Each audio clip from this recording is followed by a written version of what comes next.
میرے نبی کا پیغام نہ 8 گھنٹے کی تقریر ہے، نہ 15 منٹ کا بیان ہے، پہلا واز ہے، پہلی تقریر ہے، 4 لفظوں میں، صرف 4 لفظوں میں، لا الہ الا اللہ، قولوا لا الہ الا اللہ۔ نتیجہ بولو، وہ جو کہہ رہے تھے تو صادق ہے،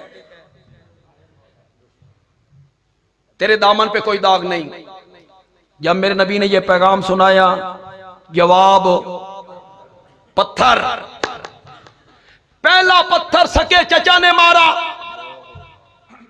پتھر بھی ماریا، پلوتا بھی کڈیا، تبا لک سائر الیوم، لہذا جماعتنا، تیرا سارا دن برباد ہو جائے۔ اس واسطے بلایا ہی، یہ سنانا چاہتا تھا۔ یہ کون چچا ہے جس نے میرے نبی کی پیدائش پر لونڈی آزاد کر کے خوشی منائی تھی؟ یہ ولادت کی خوشی منانے والا مصطفیٰ کا پیغام برداشت نہیں کر سکا، پیغام نہیں برداشت کر سکا۔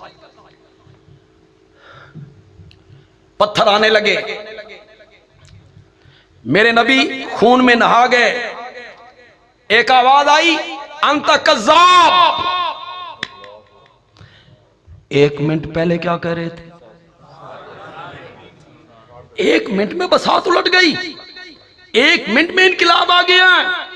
1 منٹ کہہ رہے تھے ہماری آنکھیں دھوکہ کھا سکتی ہیں، تیری زبان جھوٹ نہیں بول سکتی، اور میرے نبی نے پیغام سنایا، لا الہ الا اللہ، آواز آئی، انت کذاب۔ علماء کرام جو توحید بیان کرتے ہو، تمہیں کتنا ستایا گیا؟ کچھ بھی نہیں۔ میں اپنی مسجد سے باہر نکلوں، مولانا شمس الحق صاحب اپنے مدرسے سے باہر نکلیں، مولانا عامر صاحب یہاں باہر نکلیں، کوئی بندہ دیکھ کے ہمیں کہتا ہے او جھوٹے، کہتا ہے کوئی، ہمیں دیکھ کوئی کہے او کذاب، کہا کسی نے؟ ہمیں تو آج تک نہیں کہا گیا۔ آمنہ کے لال کو تو یہاں تک کہا گیا ہے، انت کذاب۔ خوشاب کے لوگ، جوراباد کے لوگ، ارد گرد سے آنے والے لوگ تھوڑا سا میرا ساتھ دیں تو میں ایک جملہ کہنا چاہتا ہوں، سبحان اللہ، میں ایک جملہ کہنا چاہتا ہوں، وہ میں ہی کہتا ہوں، میں ہی کہتا ہوں، پہلے بھی کہتا رہا ہوں۔ لوگوں، یہاں کذاب کس کو کہا جا رہا ہے؟ یہاں کذاب اس ہستی کو کہا جا رہا ہے جس پر ایمان لانے والا بھی صدیق اکبر بن جایا کرتا ہے، جس پر ایمان لانے والوں کو قرآن کہتا ہے اولئک ھم الصادقون، اس پر ایمان لانے والے سارے کیا ہیں؟ ان کو کیا کہا گیا ہے؟ انت کذاب۔ ایک آواز ہے انت مجنون۔ کن کو مجنون کہا جا رہا ہے؟ راستے میں کانٹے، گلے میں رسیاں، قتل کی تدبیریں، وطن سے بے وطن کے مشورے، بدر، احد، خندق، خیبر، لڑائیاں، جنگیں، شہادتیں، زخم، بیٹی کو نیزے مارے گئے، اونٹنی سے گرایا گیا ہے۔ بس خوشاب کے لوگوں سے ایک سوال کرنا چاہتا ہوں، میری جماعت کے جتنے احباب بیٹھے ہیں، تسی اپنے زبانہ تے مہر لا لو، تسی نہیں بول۔ میں آج کل جتنی تقریریں کر رہا ہوں میں اپنوں کے لیے نہیں کر رہا ہوں، جو میرے اپنے ہیں ان کو صرف میری تقریر سے اتنا فائدہ ہوگا کہ ان کے اندر جو توحید کا ایک گلشن لگا ہوا ہے نا، میں تھوڑا جہا اس نو پانی دے دے، وہ تھوڑا جہا ہرا بھرا ہو جائے، ورنہ میرے اصل مخاطب دوسرے مسلک کے لوگ، میری ہر تقریر کے مخاطب دوسرے مسلک کے میرے بھائی، وہ میرے بھائی جواب دیں مجھے، میرے نبی کا پیغام کیا تھا؟ لا الہ الا اللہ، اس میں کہیں دور دور تک نظر آ رہا ہے، کہیں دور دور تک کہ جو 360 بت بیت اللہ میں رکھے ہوئے ہیں ان کے سجدے نہ کرو؟ لا الہ الا اللہ اس میں دور دور تک نظر آ رہا ہے کہ جو 360 بت بیت اللہ میں رکھے ہوئے ہیں ان کے نام کی نظر و نیاز نہ دو، وہ تمہاری پکاریں نہیں سنتے، وہ نفع نقصان کے مالک نہیں ہیں، وہ مختار کل نہیں ہیں، وہ تمہاری پکاریں سننے کی صلاحیت نہیں رکھتے، کہیں دور دور تک نظر آ رہا ہو، بولو نہیں، پھر ان کو تکلیف کیوں ہوئی؟ میرے ساتھیاں نہیں بول، پھر کیوں تکلیف ہوئی؟ کیوں سیکھ پاؤ گے؟ میرا نبی ان کے ٹھاکروں کا نام نہیں لیتا، میرا نبی یہ بھی نہیں کہتا ان کے سجدے نہ کرو، ان کو مت پکارو، ان کی نظر و نیاز نہ دو، وہ عالم الغیب نہیں، وہ نفع نقصان کے مالک نہیں، وہ مشکل کشا نہیں، میرا نبی نام بھی نہیں لیتا، پھر انہیں تکلیف کیوں ہوئی؟ جواب نہ دیو، اتنا تے دسو سوال بنتا کہ نہیں بنتا؟ بولو تو صحیح ہے، سوال تو بنتا ہے نا، تو جواب نہ آوے تے وکھری گل ہے، سوال تو ہے نا۔ کیوں تکلیف ہوئی؟ تکلیف اس لیے ہوئی کہ وہ عربی دان تھے، عربی ان کی مادری زبان تھی، وہ الہ کا معنی، الہ کا مفہوم وہ جانتے تھے، الہ کون ہوتا ہے، الہ میں کون کون سی صفتیں ہوتی ہیں، عربی دان تھے، الہ کا معنی جانتے تھے، انہوں نے دیکھا پیچھے لا ہے، پیچھے لا ہے، آگے اللہ کے ساتھ بچا ہے تو صرف اللہ، انہاں نو سمجھ آ گئی اس کلمے دا مطلب اے وے جڑے 360 بیت اللہ چ رکھے ہوئے نا انہاں دے پلے، انہاں نو سمجھو۔ ہماری زبان مادری ہے اردو، پنجابی، پشتو، یہ ہماری مادری زبان ہے، ہم کہتے ہیں اساں کوئی انہوں نے الہ مانے، الہ تو ہم کس کو مانتے ہیں؟ سجدے بھی غیر اللہ کے، نظر و نیاز بھی اوروں کی، پکار بھی اوروں کی، وہ کہتے ہیں ہم نے کوئی الہ مانا ہے، الہ تو ہم اللہ کو مانتے ہیں، اس لیے وہ شرک کا ارتکاب کرتا ہے اور سمجھتا ہے میں مسلمان ہوں، میں مومن ہوں۔ میں چند منٹوں میں آپ کو الہ کا مفہوم سمجھانا چاہتا ہوں، چند منٹوں میں سمجھا دوں انشاءاللہ، چند منٹوں۔ آپ ذرا بیداری کا ثبوت دیں، جاگیں، میری طرف توجہ رکھیں۔ دو صفتیں صرف الہ کی ہیں، پکا لو، تمہیں کوئی نہیں بتائے گا، ہماری جماعت کا کوئی خطیب ہی بتائے گا، ہماری جماعت کے سوا تمہیں کوئی نہیں بتائے گا، اس واسطے نہیں دسے گا کہ اس بیچارے نو خود پتہ نہیں، اس کو الہ کے معنی کا پتہ نہیں۔ میں نے اگلے دن ایک اہل حدیث عالم کا کلپ سنا، وہ بھی کہتا تھا اے قبراں دے سجدے کردے نے، نظراں نیازاں دیندے نے، الہ تو رب کو ہی مانتے۔ میں کہا انا للہ و انا الیہ راجعون، اس بیچارے نو حالے الہ دے معنی دا بھی پتہ، اس کو کسی نہیں سمجھایا بے الہ کس کو کہتے ہیں۔ دو صفتیں صرف الہ کی ہیں، بولو بولو میرے ساتھ، صرف الہ میں پائی جاتی ہیں، جس میں وہ دو صفتیں مان لیں گے اس کو کیا مان لیا؟ بولو بولو، چاہے زبان سے الہ کہے یا نہ کہے، الہ والی صفت مان لی تو اسے کیا مان لیا؟ الہ۔ میں اس کی ایک دلیل دیتا ہوں قرآن سے، قرآن کہتا ہے اتخذوا احبارہم ورہبانہم اربابا من دون اللہ، عیسائیوں نے اپنے علماء کو اور اپنے پیروں کو اللہ کے سوا رب بنا لیا. کیا بنا لیا؟ رب بنا لیا. حاتم طائی کو جانتے ہو؟ مشہور سخی ہے، یہ عیسائی تھا. اس کا بیٹا ہے عدی، یہ بھی عیسائی تھا. پھر اللہ نے اسے ایمان کی توفیق دے دی، عدی مومن ہو گیا. عدی نے یہ آیت پڑھی، عیسائیوں نے اپنے علماء اور پیروں کو اللہ کے سوا رب بنا لیا. عدی کے پاؤں تلے سے زمین نکل گئی، سیدھا میرے نبی کے پاس آیا، آ کے کہتا ہے یا رسول اللہ، یہ قرآن کیا کہتا ہے؟ عیسائیوں نے اپنے پیروں کو، مولویوں کو رب بنا لیا. میں عیسائی رہا ہوں، کوئی عیسائی اپنے مولویوں کو رب نہیں کہتا، کوئی عیسائی اپنے پیروں کو رب نہیں کہتا. یہ قرآن کیا کہہ رہا ہے؟ میرے آقا نے جواب میں کیا کہا؟ سنو، میرے آقا نے کہا عدی یہ بتاؤ، جس چیز کو تمہارے علماء حلال کہہ دیتے تھے اسے حلال مان لیتے تھے؟ جی بالکل. اور جس چیز کو تمہارے پیر حرام کہہ دیتے تھے کہ یہ چیزیں حرام ہیں تو بغیر دلیل کے حرام مان لیتے تھے؟ اس نے کہا جی بالکل. میرے آقا نے فرمایا یہی معنی ہے رب بنانے کا. کچھ سمجھے ہو کہ کوئی نہیں سمجھے؟ میں تو بڑی دلیل دے گیا. یہی معنی ہے رب.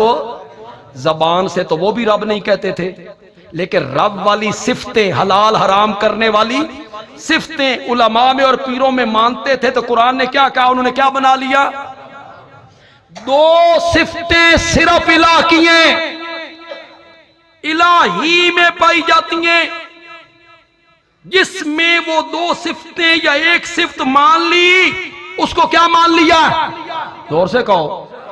پہلی صفت اسے تسلط غیبی حاصل ہے. یہ تھوڑا جا مشکل لفظ، باقی مشکل. ہن تسی تسلط کس نال کھادا جاندا؟ تسلط غیبی، اسے تسلط غیبی حاصل ہے. کیا مطلب؟ جس کے نام کی نظر و نیاز دے رہا ہوں، غور کرنا ہے، تسلط غیبی سمجھا رہا ہوں. جس کے نام کی نظر و نیاز دے رہا ہوں، جس کو مصائب میں پکار رہا ہوں، میں اس کو نہیں دیکھ رہا اور وہ مجھے دیکھ رہا ہے. اسے کیا ہے؟ تسلط. اب آپ کہیں وہ عالم الغیب ہے، وہ میرے حالات سے، میں پکاروں گا تو سنے گا، نظر و نیاز دوں گا تو اسے پتہ چلے گا، سجدہ کروں گا تو خوش ہوگا، بوسہ لوں گا تو خوش ہو. یہ پہلی صفت ہے کس کی؟ الہ کی. الہ کی کس کی؟ عالم الغیب ہونا. دوسری صفت ہے مختار کل ہونا، قادر ہونا، نفع نقصان کا مالک ہونا. کیا میں اس سے بیٹا مانگ رہا ہوں، صحت مانگ رہا ہوں، بارش مانگ رہا ہوں، رہائی مانگ رہا ہوں، قرضے سے نجات مانگ رہا ہوں، جتنی چیزیں مانگ رہا ہوں اس کے خزانے میں کمی کوئی نہیں. وہ یہ چیزیں دے سکتا ہے، اس کو روکنے والا کوئی نہیں. میرا نفع نقصان اس کے ہاتھ میں ہے. کتنی صفتیں ہو گئیں؟ عالم الغیب ہونا ایک، مختار کل ہونا دو. یہ دو صفتیں صرف الہ میں پائی جاتی ہیں. اب بندیالوی بات کرنے لگا ہے، چونکہ یہ دونوں صفتیں صرف اور صرف اللہ ہی میں پائی جاتی ہیں، اس لیے اس کائنات کا الہ بھی ہے تو صرف کون ہے؟ اب آپ کہیں گے اے تے پھر تو تفسیر کر چھڑی نا، دو صفتیں الہ کی ہیں، تیری گل اساں کیوں منیے؟ تیری گل اساں کیوں منیے؟ میں نے کہا میری بات آپ بالکل نہ مانیں، قرآن کی تو مانیں گے، قرآن کی تو مانیں گے. بندیالوی قرآن سے دلیل دے دے. سورت آل عمران آیت نمبر 5، 6، 7 جائیے، آپ کے گھر میں جس عالم کا ترجمہ ہے اٹھائیے. میں خود علماء دیوبند سے تعلق رکھتا ہوں. میں یہ نہیں کہوں گا دیوبندی عالم کا ترجمہ اٹھاؤ، نہیں کہوں گا. تیرے گھر میں الحدیث عالم کا ترجمہ ہے، بریلوی عالم کا ترجمہ ہے، دیوبندی عالم کا ترجمہ ہے، اٹھا پڑھتے صحیح. اللہ سیف الملوک تے تیری جان چھڑائے، تے وارث شاہ دی ہیر تو تیری جان چھٹ جائے، تے سلطان باؤ دا کلام تے بلے شاہ دا کلام. جمعے دی پوری تقریر مولانا نے گا گا کے نا، اور لوگ آگے نوٹ پھینک رہے ہیں سبحان اللہ. تو تم جیسا بدقسمت بندہ کون ہے کہ جمعے کا دن ہے، وہ ممبر پہ بیٹھے ہوئے ہیں، وہ کلام پڑھ رہے ہیں، وارث شاہ کی ہیر پڑھ رہے ہیں. تجھ میں اور مجھ میں بس اتنا ہی فرق ہے، تیرے پاس بلے کا کلام ہے، میرے پاس رب کا کلام. فرق تو یوں کچھ ہی ہے بس، ہمارے پاس رب کا کلام ہے. قرآن کے قریب آؤ، سورۃ آل عمران آیت نمبر 5 6 7. تھوڑا جہا تھوڑا ٹیسٹ بھی، میں جڑی کلاس پڑھائی ہے نا، تھوڑا جہا نقد ٹیسٹ لے لوں، ذرا جرت نہ رکھو، لو جی انشاءاللہ پاس ہوں گے. ان اللہ لا یخفی علی شیء فی الارض ولا فی السماء. اللہ سے زمین و آسمان کی کوئی چیز پوشیدہ نہیں. کون صفت آ گئی؟ بولو بولو بولو، باہر والے بھی ذرا بولو، کون صفت آ گئی؟ هو الذی یصورکم فی الارحام کیف یشاء. وہی تو ہے جو ماؤں کے پیٹوں میں 3 اندھیروں میں گندے پانی کے قطرے پر نقشے جما کے اتنی خوبصورت تصویریں بنا دیا کرتا ہے. کون صفت آ گئی؟ بولو بولو بولو. دوسری نہیں، مختار. 2 صفتوں کو ذکر کیا. سبحان اللہ، قرآن بڑی عجیب کتاب. یا اللہ یا اللہ، ہماری طرف سے مولانا حسین علی کو یا اللہ اجر سے نواز. قرآن سمجھے جنہیں سمجھن دا حق ہوں. پھر شاگردوں کو سمجھایا، پھر شاگردوں نے ہمیں سمجھایا. 2 صفتوں کا ذکر کیا. عالم الغیب بھی میں ہوں، مختار کل بھی میں ہوں. ابھی آیت ختم نہیں ہوئی، ابھی آیت ختم نہیں ہوئی. فی الارحام کیف یشاء، کیف یشاء کے بعد اللہ کہتے ہیں اگر یہ دونوں صفتیں میری ہیں تو پھر تسلیم کرنا لا الہ الا ہو، پھر میرے سوا الہ. کیا بتانا چاہتے ہیں اللہ؟ جس میں یہ 2 صفتیں پائی جائیں وہ کیا ہوتا ہے؟ سورۃ طٰہٰ اٹھا، 16واں پارہ اٹھا، سورۃ طٰہٰ کی آیت نمبر 6 7 8 اٹھا، بالکل ابتدائی آیتیں ہیں. اٹھا، لہو ما فی السماوات وما فی الارض وما بینہما وما تحت الثری. اسی کا ہے، اسی کا ہے خلقن و ملکن و تصرفن و تدبیرن و اختیارن و احیاءن و اماتتن. اسی کا ہے، اسی کا ہے جو کچھ آسمانوں میں ہے، اسی کا ہے جو کچھ زمین میں ہے، اسی کا ہے جو کچھ زمین و آسمان کے درمیان ہے، اسی کا ہے، اور جو کچھ گیلی مٹی کے نیچے ہے وہ بھی اسی کا ہے. کون صفت آ گئی؟ ہاں ہو گئے نا فیل، توڑے 50 نمبر کٹے گئے. مختار کل، کون صفت آ گئی؟ ہر چیز میری ہے، میں مالک و مختار ہوں. وَإِن تَجْهَرْ بِالْقَوْلِ، اگر تو زور سے بولے، اگر تو زور سے پکارے، زور سے بات کرے، کیا فائدہ؟ فَإِنَّهُ يَعْلَمُ السِّرَّ وَأَخْفَى. اللہ تو دلوں کے راز جانتا ہے. وَأَخْفَى، راز سے بھی زیادہ پوشیدہ چیز ہو اسے بھی جانتا ہے۔ کون صفت آ گئی؟ زور سے بول۔ تو آن میں ادھا مولوی بنا کے جا رہے ہیں، تم حالے سمجھ نہیں آ رہے۔ کون صفت آ گئی؟ راز کیا ہے؟ راز سے زیادہ مخفی چیز کیا ہے؟ راز وہ ہے جو میرے دل میں آیا، راز وہ ہے جو تیرے دل میں آیا، تجھے پتا ہے، نہ تیری بیوی کو پتا، نہ تیری اولاد کو پتا، نہ تیرے دوستوں کو پتا، نہ تیرے کلیگ کو پتا، کسی کو پتا نہیں، صرف تجھے پتا ہے۔ اس کو راز کہتے ہیں۔ راز سے بھی زیادہ پوشیدہ چیز مفسرین نے لکھا، راز وہ ہوتا ہے جو تیرے دل میں آیا، تو جانتا ہے، تیرے سوا کوئی نہیں جانتا۔ اللہ کہتی ہیں میں اس راز کو بھی جانتا ہوں، اور جو راز ابھی تیرے دل میں نہیں آیا 20 سال کے بعد آئے گا، میں اب اس کو جانتا ہوں۔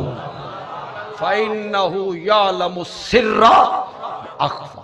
کتنی صفتوں کا ذکر کیا؟ 2 صفتوں کا ذکر کیا۔ آیت نمبر 8 میں جا کے نتیجہ نکالا، ثمرہ نکالا۔ ان دلائل کا نتیجہ کیا نکلا؟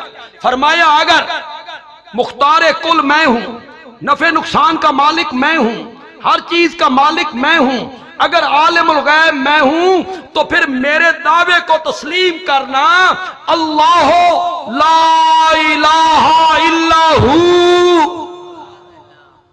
کہو یار لا الہ الا ہو۔ اے تھوڑا جا ہو نہ تو کھچو یار ہو۔ اے موحدہ دی ہوئے، اے ہو او ہو نہیں جس شیر دے پچھلا ہو لگ گیا سلطان باہو دے ذمے، بس ہو لگانی خوش۔ یہ حضرت سلطان باہو کا شیر۔ اے ہو توحیدیاں دیئے، بولو توحیدی، اللہ لا الہ الا ہو۔ پھر میرے دعوے کو تسلیم کرو کہ میرے سوا الہ بننے کے لائق ہو کوئی نہیں۔ میں اس پر کتنے دلائل دیتا چلا، خدا گواہ ہے۔ مقصد صرف اتنا ہے، جن لوگوں کو مسئلے کی سمجھ نہیں ہے اللہ کرے انہیں الہ کے مفہوم کی سمجھ۔ الہ کہوں، بس آخر میں ایک بات کہوں گا، لیکن بات کو بالکل درمیان سے شروع کروں۔ تے خوشاب جو رباد والے لوگوں دا امتحان لیواں گا بے اے پہنچ دینے کے نہیں پہنچ دے۔ انہی تے پہنچی ہیں سرکاراں بڑیاں نے، لیکن موحدوں نے ویکھ دیاں بھی یہ کیڑیاں سرکاراں نے، اے پہنچ دینے میری گل تے کہ نہیں پہنچ دے۔ بس میں ابتدائی جملے کہوں اور آپ پہنچ جائیں، ابتدائی جملے کہوں اور آپ پہنچ جائیں۔ کشتی ہے، کشتی میں زندہ پیغمبر ہے۔ کون ہے؟ بولو تو صحیح یار۔ اور میں تھک گیا تے تھوڑا جہا پیٹرول فراہم، بات میں بڑی کرنے لگا، الہ کا مسئلہ میں سمجھانے لگا۔ پیغمبر ہے بھی زندہ، کشتی کے اندر ہے، کشتی بھنور میں آئی، ناموافق ہوائیں چلی، کشتی گرداب میں آئی، ایک بندے کو نکالنا ہے، قرآن اندازی کرو، قرآن اندازی کی گئی، قرآن اٹھایا گیا، نام کس کا نکلا؟ بولو تو صحیح یار۔ لوگوں نے کہا نہیں یار نہیں، چہرہ تو دیکھو، معصومیت تو دیکھو، پھر چہرے کی نورانیت تو دیکھو، نبی کا چہرہ ہے، نبی کا چہرہ ہے۔ نہیں یار نہیں، یہ لوگ دریاؤں میں ڈالنے کے قابل ہیں، دوبارہ قرآن اندازی کرو۔ دوبارہ قرآن اندازی کی گئی، نام پھر کس کا نکلا؟ لوگوں نے کہا نہیں، تیسری بار قرآن اندازی کرو، تیسری بار قرآن اندازی کی گئی، نام پھر کس کا نکلا؟ بندیالوی یہاں ایک جملہ کہنا چاہتا، موحد خوش ہو جانے چاہیے، توحیدیوں کا دل باغ باغ ہو جائے یہ جملہ سن کے۔ آپ ذرا ہاتھ کھولیں، ہاتھ کھولیں، میرے جملے کو سنیں، ہاتھ کھول کے مجھے داد دیں۔ تیسری بیری قرا نہ حضرت یونس دا نکلیا گل انج بن گئی پیغمبر کشتی دے وچ باہوے تا کشتی ڈوب دیئے تے جے پیغمبر نو کڈو کشتی بچ دیئے اللہ نے مسئلہ سمجھایا اوے لوگوں کشتیوں کا دبونا اور کنارے لگانا یہ نبیوں ولیوں کے نہیں میرے اختیار میں ہے میرے اختیار میں مشکل کشا حاجت روا مشکل کشا حاجت روا زندہ پیغمبر ہے کشتی کے اندر ہے کشتی گرداب میں ہے تم نے کیا کہانیاں بنائی ہیں آگے وہ مولانا بیان کرتے ہیں پڑھی لکھے لوگ یار ان میں ٹیچر بھی ہوں گے پروفیسر بھی کالج کے لڑکے بھی یونیورسٹیوں کے لڑکے بھی وہ سن رہے ہیں مولانا صاحب کہہ رہے ہیں منکر نکیر قبر میں آئے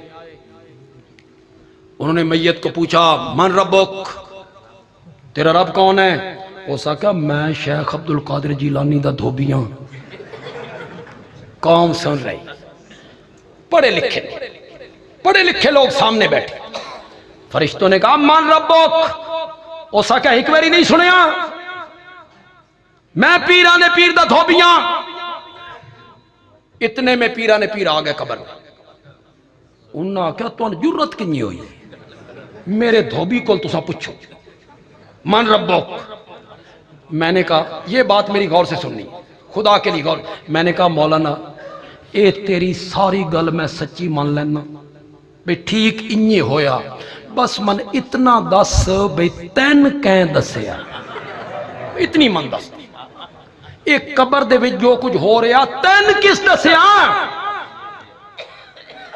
الیس منکم رجل رشید الیس منکم رجل رشید کوئی بھی نہیں ہے پڑھا لکھا حضرت یونس نے چھلانگ لگائی اللہ نے مچھلی کا ادھر آؤ لکڑ ہضم پتھر ہضم میرا پیغمبر آ رہا ہے اس کا ایک بال بھی بیکا نہیں ہونا چاہیے اس واسطے ذرا ایئر کنڈیشن کمرہ بانو تے میرے نبی نو پیٹ چ لے کے ترے بھی نہ پئی میرے نبی نو ہچکولے آنے تھلے جا کے بیٹھ جا نیچے جا کے بیٹھ گئی خدا کے لیے میری بات کو غور سے سننا کسی نے استدلال نہیں کیا ہوگا بندیال بھی استدلال کر رہا ہے مچھلی کے پیٹ میں سے حضرت یونس نے پکارا مولا مچھلی کے پیٹ میں سے میری پکارے تیرے سوا سننے والا کوئی نہیں پکارا نا مولا اس مشکل کو حل کرنے والا کوئی نہیں اس دکھ کو دور کرنے والا کوئی نہیں جیل کے اس پھاٹک کو کھولنے والا کوئی نہیں تو ہی تو ہے نفع نقصان مالک تو ہے کہا نہیں کہا پھر فیل ہو گئے ہو یار پھر فیل ہو گئے ہو نہیں کہا کوئی بات نہیں کہی تیرے سوا میری پکارے سننے والا کوئی نہیں کہا تیرے سوا مصیبت ہٹانے والا کوئی نہیں کہا تیرے سوا غم دور کرنے والا کوئی نہیں کہا ساریاں گلاں دی ایک کو گل کیتی لا الہ الا اللہ تیرے سوا الہ کوئی نہیں تیرے سوا الہ کوئی نہیں حضرت یونس بتانا چاہتے ہیں جیڑا مچھلی دے پیٹ دے وچوں پکاراں سندا ہووے وہ کون ہوتا ہے بولو بولو بولو جو مشکلیں دور کر دیتا ہو جو دکھ ہٹا دیتا ہو جو غم دور کر دیتا ہو وہ کون ہوتا ہے اللہ تعالیٰ عمل کی توفیق عطا فرمائے